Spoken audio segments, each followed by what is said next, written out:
ನಮಸ್ಕಾರ. ನುಡಿ ಬೆಳಕು. ದೀಪಾ ಹಿರೇಗುತ್ತಿ ಅವರ ಪ್ರಜಾವಾಣಿಯ ಅಂಕಣ ಬರಹ ಕಾಣದ ಬಲೆಗಳು. ಒಂದು ಊರಿನ ಹೊರವಲಯದಲ್ಲಿ ಒಂದು ಆಳವಾದ ಬರಡು ಬಾವಿ ಇತ್ತು. ಆ ಬಾವಿ ಎಷ್ಟು ಆಳವಾಗಿತ್ತೆಂದರೆ ಅದರ ತಳ ಕಾಣುತ್ತಲೇ ಇರಲಿಲ್ಲ. ಒಂದು ದಿನ ಯಾರೋ ಆ ಬಾವಿಯೊಳಗೆ ಸತ್ತ ಪ್ರಾಣಿಯೊಂದನ್ನು ತಂದೆಸೆದರು. ವಾಸನೆಯಿಂದ ವಿಷಯ ತಿಳಿದ ಇಲಿಗಳ ಹಿಂಡು ಬಡಬಡನೆ ಬಾವಿಯಲ್ಲಿ ಇಳಿಯಿತು. ಸುಮಾರು 70-80 ಇಲಿಗಳಿದ್ದವು. ಮನಸೋ ಇಚ್ಛೆ ಆ ಪ್ರಾಣಿಯ ಮಾಂಸವನ್ನು ತಿಂದವು. ತಿಂದು ಹೊಟ್ಟೆ ತುಂಬಿದ ಮೇಲೆ ಬಾವಿಯಿಂದ ಮೇಲೆ ಬರಲು ಪ್ರಯತ್ನಿಸಿದರೆ ಬರಲು ಸಾಧ್ಯವಾಗುವುದೇ ಇಲ್ಲ. ಆಗ ಆ ಇಲಿಗಳಿಗೆ ತಾವು ಈ ಆಳವಾದ ಬಾವಿಯಲ್ಲಿ ಸಿಕ್ಕಿ ಹಾಕಿಕೊಂಡಿರುವುದು ಅರಿವಾಯಿತು. ದಿನಗಳು ಉರುಳಿದವು. ಮಾಂಸ ಪೂರ್ತಿಯಾಗಿ ಖಾಲಿಯಾಯಿತು.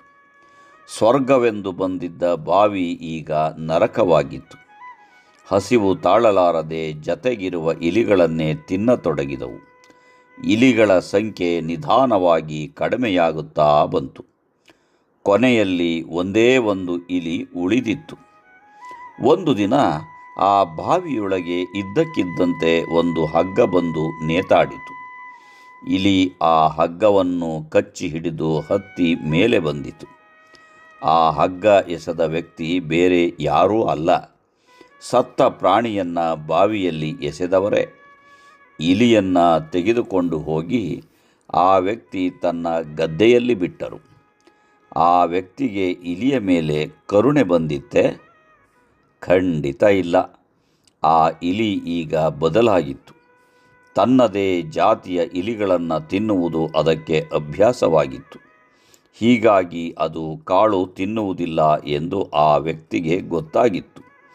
ಹೊಲಕ್ಕೆ ಹೋಗುತ್ತಲೇ ಆ ಇಲಿ ಸಿಕ್ಕ ಇಲಿಗಳ ಮೇಲೆ ದಾಳಿ ಮಾಡಿತು. ಇದನ್ನು ಡಿವೈಡ್ ಟ್ರ್ಯಾಪ್ ಎನ್ನುತ್ತಾರೆ. ಅಧಿಕಾರದ ಅಂತಸ್ತಿನ ಮೇಲುಗಡೆ ಇರುವ ಜನರು ಯಾವತ್ತೂ ನೇರವಾಗಿ ಹೋರಾಟ ಮಾಡುವುದಿಲ್ಲ.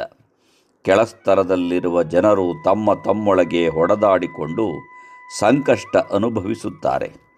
ಕೆಲವರಂತೂ ಜೀವನ ಪೂರ್ತಿ ಮತ್ತೊಬ್ಬರನ್ನು ಸೋಲಿಸುವುದರಲ್ಲಿ ಎಷ್ಟು ವ್ಯಸ್ತರಾಗಿರುತ್ತಾರೆಂದರೆ ಅವರಿಗೆ ತಾವು ಯಾರದ್ದೋ ಆಟದ ದಾಳಗಳು ಎಂದು ಕೊನೆಯವರೆವಿಗೂ ಅರ್ಥವೇ ಆಗುವುದಿಲ್ಲ.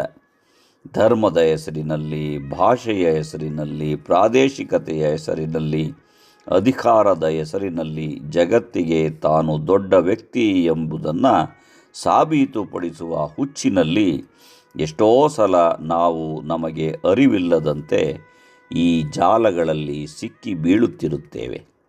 ಸಾಮಾಜಿಕ ಜಾಣತಾಲದಲ್ಲಂತೂ ಇಹದ ಪರಿವೇ ಇಲ್ಲದಂತೆ ಮುಳುಗಿ ಏಳುತ್ತಿರುತ್ತೇವೆ. ಹಾಗಂತ ನಮಗಾಗಿ, ನಮ್ಮವರಿಗಾಗಿ, ನಾವು ನಂಬಿದ ವಿಚಾರಗಳಿಗಾಗಿ ದನಿ ಎತ್ತುವುದು ಬೇಡವೇ? ಖಂಡಿತ ಬೇಕು. ಆದರೆ ಅದು ನಮ್ಮ ನಿರ್ಧಾರವಾಗಿರಬೇಕು. ತೋರಿಕೆಯ ಸಮಸ್ಯೆಯಡಿ ನಿಜವಾದ ಸಮಸ್ಯೆಗಳು ಮುಚ್ಚಿ ಹೋಗದಂತೆ ಜಾಗ್ರತೆ ವಹಿಸಬೇಕು.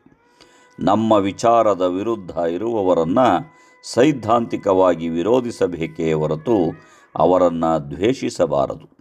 ಉದಾಹರಣೆಗೆ, ಬೇರೆ ಬೇರೆ ರಾಜಕೀಯ ಪಕ್ಷಗಳ ದೊಡ್ಡ ಮುಖಂಡರು ಪರಸ್ಪರರ ಕಷ್ಟ ಸುಖಗಳಲ್ಲಿ ಭಾಗಿಯಾಗುತ್ತಾ ವೈವಾಹಿಕ ಸಂಬಂಧವನ್ನು ಏರ್ಪಡಿಸಿಕೊಳ್ಳುತ್ತಾ ಇರುವಾಗ ತಳಮಟ್ಟದ ಕಾರ್ಯಕರ್ತರು ಒಬ್ಬರ ಮುಖ ಮತ್ತೊಬ್ಬರು ನೋಡಲಾಗದಂತೆ ದ್ವೇಷಿಸುತ್ತಿರುತ್ತಾರೆ.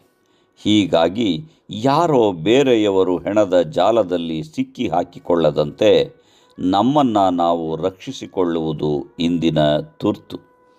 ನಮಸ್ಕಾರ. ಧನ್ಯವಾದಗಳು.